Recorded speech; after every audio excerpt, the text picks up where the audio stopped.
Sirens clawed at the night outside. Inside, the screaming never seemed to stop. It bounced off glass, steel, marble, turning the whole building into a living thing, shuddering with terror.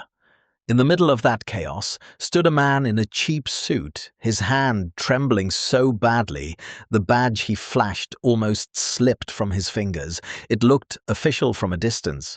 Up close, it was a lie. He had no idea what the real protocol was, no clue who outranked whom. He did not know the language, the chain of command, or the words men like this were supposed to use under pressure. But fear had a strange way of making people believe the first voice that sounded certain. So he gave them one. "Nobody goes in," he said. "He wants a federal negotiator." And just like that, the standoff froze. How did a fraud become the one man standing between a mass killer and a national catastrophe? He was not a killer, not a warrior, not even especially brave. Strip away the badge, the posture, the borrowed tone of command, and what remained was something smaller, sadder, almost ordinary. A low-level grifter with a talent for reading what people wanted to believe. He had spent years impersonating authority in ways that felt harmless at first. A sharper name at a hotel desk, a firmer voice at a locked door, a flash of confidence to get into rooms where men like him were never invited. Free upgrades, private access, consequences delayed, then avoided. Tiny victories, stolen from a world that had never taken him seriously. The fake FBI identity had started the way some addictions do, as protection. Fantasy armor, a costume wrapped around a lifetime of quiet humiliations, dead-end jobs, dismissive stares, and the sickening feeling that his real life had no shape at all. As long as people believed, he could feel solid, respected, dangerous even. That was the part he loved most. The shift in their eyes, the instant doubt turned into trust. The moment he became someone who mattered. But beneath every performance lived the same panic. That one wrong question, one close look, one crack in his voice would reveal what he really was. He was never a mastermind. He was a man built entirely out of borrowed confidence. The scam was supposed to be simple. A high-security event, federal adjacent, just enough to attract serious people with expensive watches and buried secrets. He showed up with the fake badge, the practiced stare, the clipped tone of a man accustomed to being obeyed. The plan was the same as always. Get past the first layer of resistance, drift into the rooms that mattered, and leave with something useful. Cash, leverage, maybe the kind of blackmail material that could keep his life afloat for another year. Then the world split open. The attacker came in hard, armed like he was expecting war. Glass shattered, people dropped, screams tore through the room as hostages were forced to the floor. Within minutes, real law enforcement swarmed the perimeter. Radios crackled, weapons were drawn, orders collided in the air, and somewhere inside that confusion, someone looked at him, cheap suit, fake badge, terrified face, and mistook him for the FBI contact already on site. Before he could correct them, before he could disappear into the stampede, civilians started grabbing at him, pleading with him, clinging to him as the only federal presence in the room. His first instinct was to run. His second was to protect the lie. And then came the third instinct, the one that sickened him most. He liked the feeling of being needed. What trapped him in the role was not courage. It was one small, accidental success. While the real cops outside barked theories through radios and bullhorns, he caught something they missed. The shooter was not asking for cash, not for transport, not for any of the things desperate men were supposed to want. What he wanted was stranger and far more dangerous. He wanted to be acknowledged. He wanted the room, the cameras, the government, the country itself to look directly at him and understand that he could not be ignored anymore. The fake agent recognized that hunger instantly, because it was his own. In that terrible moment, the distance between them collapsed.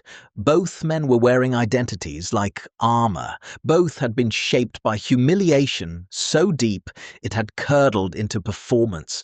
Both were trying, in their own twisted ways, to force a world that had laughed past them to finally stop and stare. That realization chilled him more than the gunfire. He understood then that his one real talent, maybe the only real thing about him, was manipulation. Reading weakness, feeding ego, becoming whatever the other person needed to see. It was the skill that had ruined his life. And now it was the only skill keeping people alive. And with every passing second, he felt the trap tightening. His pathology, the ugliest part of him, had just become his greatest asset. He did not negotiate the way a trained federal agent would have. No calibrated language, no textbook de-escalation, no careful assertion of control. He worked on instinct, on the same diseased intuition that had carried him through a lifetime of lies. He listened to the gunman's voice, to the strain beneath it, to the wounded pride leaking through every threat, and he understood that commands would only harden him. So he offered something far more dangerous. Not authority, recognition. He spoke carefully, as if testing a live wire. He told the man, in essence, "I know what it is to be invisible until fear is the only thing that makes people look at you." And when those words landed, the whole atmosphere shifted. Not much, just enough to feel it. A pause where there should have been shouting, a silence that sounded almost like relief. That was the first breakthrough, and it left an ugly question hanging in the air. Was he saving lives because he was clever enough to reach the monster, or because, for the first time in his life, he was staring into someone who looked painfully like himself? A few hostages came out after that, shaken, sobbing, alive. Outside, cameras locked onto the story immediately. Reporters began whispering about a mysterious FBI negotiator inside the building, a man no one had seen arrive, already being credited with impossible progress. A miracle, they called him. He knew better. Outside, the story was already hardening into myth. News anchors, hungry for a face in the chaos, turned him into one in real time. A mysterious federal negotiator, a lone specialist inside the kill zone, the kind of man who walked into nightmares and bent them back toward order. In the command post, officers who would have brushed past him an hour earlier now spoke about him in lowered voices like he was some rogue genius too unconventional to understand, but too effective to question. Inside, he was coming apart. Every sentence felt like a test he had no right to pass. He could fake confidence, but not forever. The jargon was getting thinner. The pauses were getting riskier. At any moment, a real FBI team could step through those doors, hear him talk for the 30 seconds, and tear the whole illusion to pieces. Every small success made it worse. Every hostage released, every minute survived, every scrap of trust he earned only pulled the knot tighter around his throat. He wanted the crisis to end. He wanted everyone alive. He wanted out. And at the same time, some starving part of him never wanted this feeling to stop, because for the first time in his life, he was not invisible. Then the situation twisted again. The hostage-taker stopped talking to him like he was a federal agent. He started talking to him like he was the only person in the building who truly understood him. The first threat came from outside. A real federal agent, somewhere beyond the barricades and floodlights, started pulling at loose threads. The terminology coming through the line was wrong, not dramatically, but wrong in the subtle ways professionals notice immediately. Certain phrases felt borrowed. Certain responses came a beat too late. Then came the deeper problem. No digital footprint, no clean record, no history that matched the man supposedly controlling the most volatile negotiation in the country. And when they checked the badge number, it didn't hold. Now the imposter was being hunted from both directions. Inside, the gunman was leaning closer and trusting a voice built on fraud. If he discovered the lie, the humiliation could turn instant and lethal. Outside, law enforcement was closing in on the truth, but exposing him too early might shatter the only fragile connection keeping the shooter from detonating the entire scene into bloodshed. That was the trap. Confess, and he might destroy the one piece of leverage holding the room together. Keep lying, and every word out of his mouth might carry the hostages one step closer to a massacre he would own forever. Until then, fear had always been selfish. Fear of getting caught, fear of losing face, fear of consequences. But for the first time in his life, something heavier cut through the panic. Not dread, guilt. Then he finally understood the siege was never about getting out alive. The gunman was not building toward escape, he was building toward revelation.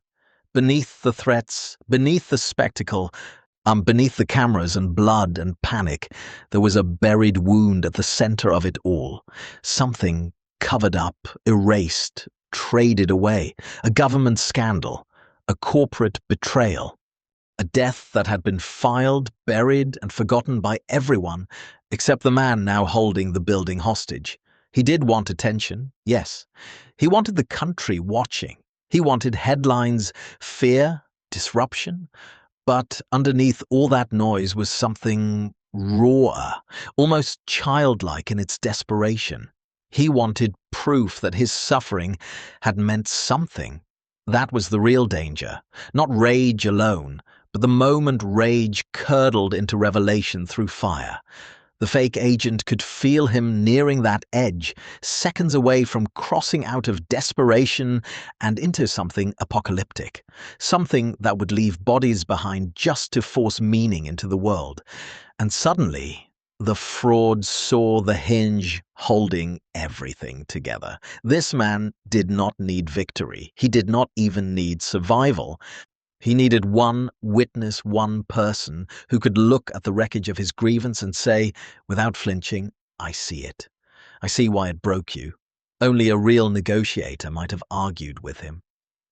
Only a fraud could make that understanding sound completely true. At the most dangerous point of the night, he did the one thing no real negotiator ever would. He stopped performing. The words came out dry, stripped of authority, stripped of protection. He told the gunman the truth. He was not FBI, not federal, not anything close, just a liar in a cheap suit who had stepped into the wrong disaster and kept lying because he did not know how to stop. Then came the silence. It was so complete, it felt louder than gunfire. Outside, men listening through headsets braced for shots. Inside, every hostage seemed to stop breathing at once. This was the moment the lie was supposed to collapse into blood. But it did not. Something stranger happened. The confession opened a door. The gunman no longer looked at him like a representative of power. He looked at him like a reflection, another man built from performance, damage, and shame. The whole dynamic shifted in an instant. No longer authority versus threat, fraud versus fraud. And that was when he said the truest thing he had ever said in his life.